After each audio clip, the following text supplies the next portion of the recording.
is an electron microscope or any other microscope that will tell us the direction in which the electron travels, or is that just theory?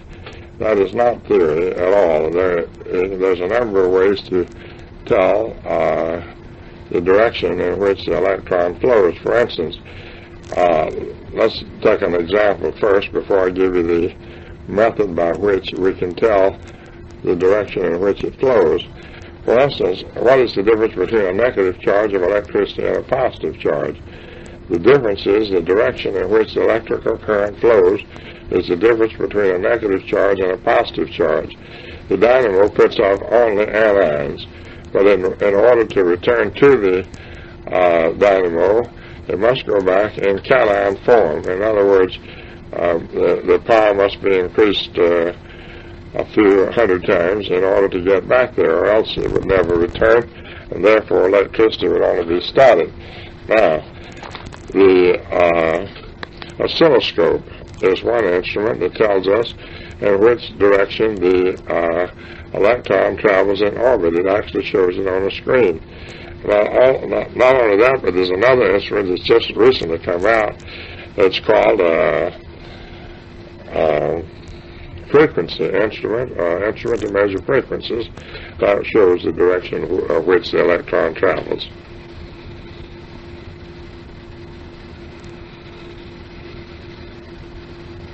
That's a very good question. In fact, it's the first time it's ever been asked that I know of. Somebody else have a question? If you want to know about this system, tonight's the night to ask it. In 1968, I received the medical award from the Tri-County Nurses Association, from Orange, Seminole, and Osceola counties, the three largest counties that all operated out of the three largest hospitals in Orlando, as the doctor's award, which said this: Dr. Reams is the only doctor in these hospitals that knows exactly what he's doing. And right after that, they may begin to jump on me and persecute me severely. If I had been a full-fledged MD, well, I was an MD, but I refused to get a license in this country because I would have been forced to sell drugs, and I did not believe in the selling of drugs. I'd like to read you a passage of Scripture in the Bible about drugs. It's in Revelation, the 18th chapter, and I believe it's verse 15.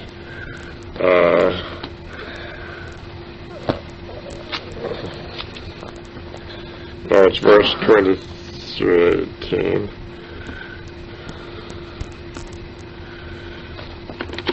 It's 23, verse 23. I'm going to skip down into the verse.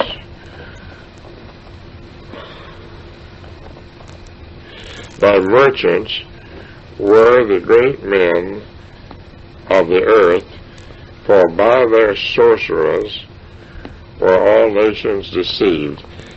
4 times in the book of Revelation you find the word sorcerer, and each time in the Greek it comes from the Greek and Latin word pharmacopoeia, or pharmacia, which means drugs. By drugs were all nations deceived. And this is one of the last prophecies that is made in the Bible before Jesus comes, is that the nations would be deceived by drugs. Now, look it up in your encyclopedia, and you'll find that, in the concordance, and when you have the Greek and the Latin derivative, you'll find that the word there should have been translated as drugs. What chapter is that? This is chapter 18, verse 23. The latter part. Also in chapter 22, it mentions it again. In chapter 22 and verse 15, it says, "For without are dogs." I'm not taking anything out of context here. It's speaking the sheep from the goats here. The sheep is in one side, and on the outside is the without. For on the outside or without are dogs and sorcerers and whoremongers and murderers and adulterers, and whosoever loveth and maketh a lie. And it says, and drug pushers and drug salesmen is what it means there. Which one? Sorcerer? Yes, sorcerer. In the book of Revelation, it means drugs, but it's the only book in the Bible in which sorcerer means drugs. The rest of the time, they mean fortune tellers or soothsayers or astrologists or whatnot. That show up in, like, Vine or something like that? Well, there's two concordances, Young's Concordance and... In those concordances, that's a different word, and it shows up in sorcerer. Yes, it shows us pharmacopoeia there, a pharmacia. Or if you get a Greek Bible or a Latin Bible, it's the same there. So it's a terrible thing to be forced to sell drugs, and I refuse. Yes. Did you go to? I was just curious. I don't know your background as far as your training. Where did you go to medical school? I went in Oxford University in England. I took my MD there. I took my Bachelor of Science in this country. My Doctor of Science in this country. My Bachelor and a Doctor. As you were talking there in your life there in Florida, then were you an MD there? Or yes, I got my MD in 1939. You were functioning in the hospital as an MD? Yes, they had no objection. I didn't take patients because I was in agricultural engineering. I was just called whenever other doctors ran into problems they did not know what to do with. I wasn't practicing as a medical doctor. I wasn't taking patients. I was working on call by medical doctors, through medical doctors, for medical doctors, because I had an engineering firm in which I had over 30 men working for me on agricultural projects the world around, putting in feed plants, fertilizer plants, canning plants, juice plants, and things of this nature on international agriculture to make to put the vitamins and minerals back in the food so that people wouldn't be ill. Yes. Do you believe that when a medical doctor is being trained that he is pushed with so much memory work and all that he's not allowed to think for himself? And that's why we never have him rise above their teachers, because it seems like they just put out... It's deeper than that. It's even deeper than that. They are threatened if they think for themselves. And in other words, if our doctors go through medical college, they're not taught what to do for any diseases. All they're taught to do is to name the disease. And then they have to look up in the PDR or America and find out what the drug company says do for the disease. They're not allowed to use their heads at all. And each month, the government of this country censors every prescription of every doctor in this country. And unless he has sold so many dollars worth of drugs, he is censored. Unless he has sent so many people to the hospital, especially in our larger cities, then the hospital privileges are taken from him. In order to get a government loan to build a hospital, you've got to guarantee the government that at least 2 people from that room will have some type of surgery, will have so many dollars spent with the instruments of diagnosis in that hospital each month. This is a requirement by federal law on federal controlled medicine. We have federal controlled medicine today in our country. That's why they're having so much trouble with B17, B15, and why so many of the things that's used in other countries and have been for years are not used in this country. For instance, penicillin was discovered in 1917, and they fought it until 1943. And finally, the American people demanded that it be used in war, and then it was accepted. Do you believe in food supplements for the average citizen? I am the oldest manufacturer of food mineral supplements in the United States. Yes. Yes. What do you think about immunization for various diseases? I am bitterly opposed to any form of vaccinations only as a means of last resort. When my children started school, they just passed the law that the children could not enter school without vaccination. So I started to enter my oldest daughter, and they said, "Where is her vaccination certificate?" I said, "She doesn't have one, neither will she have one." They said, "Well, we cannot take her in school." I said, "The federal law says she must go to school. The state law says she must be vaccinated," so I say no.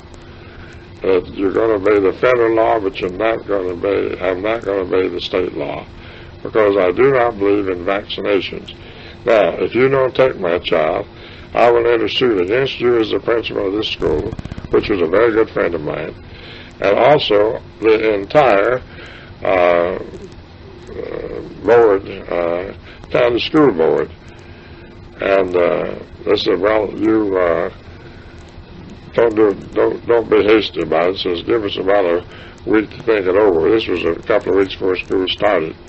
So 4 or 5 days later, I got a call saying, "You just send your child on to school, and any of the rest that you have when they're ready, and you'll never have any trouble." So my children were never vaccinated. What about polio?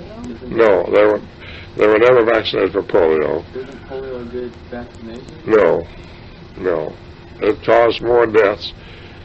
Vaccination every year caused more deaths than the diseases. So you think the decline in polio was just a natural elimination of the susceptible people? No, the germ polio is carried by rats. And the only people who had rats in their home were dirty and unclean, or got it by needle or something of that respect. I know a baby that was born and vaccinated, and in 3 days it had polio. They vaccinated a baby less than a week old. What about the smallpox vaccination? It's supposed to be the pride of the world now that the smallpox is supposed to be eliminated. Vaccinations have never done away with any disease. What has done away with diseases in this country is sanitation. We used to have jillions of flies, jillions of mosquitoes, and sewages, old-fashioned toilets, filth that you can't imagine. I mean, all over. Now, we put in public sewer systems, we have put in water drainage systems, we have chlorinated the water, which is a good thing, but fluorinated the water, no, that should not have been done. But chlorine is an essential essential food for people, but fluorine is not. So it is our sanitation improvement and our milk sanitation standards. It has made people healthier, not the vaccinations. Yes. I'm a somewhat conspiratorial theory of history, and I believe that the swine flu vaccination they had was conspiratorial of nature. But I figured out why they were so insistent on getting everybody vaccinated. Do you have any speculation on that? Yeah, it was strictly a political thing.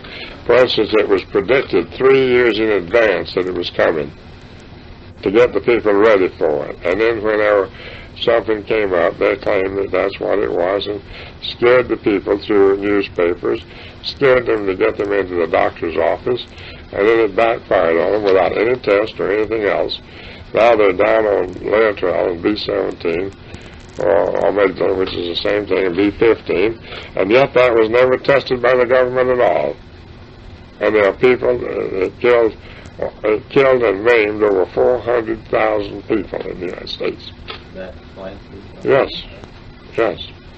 I know people today that's invalids, bedridden because of a swine flu shot. I don't understand even politically why they were determined to have people get the shot. I've often wondered maybe there's going to be some results later years down the road. Money. It's money? That's just money.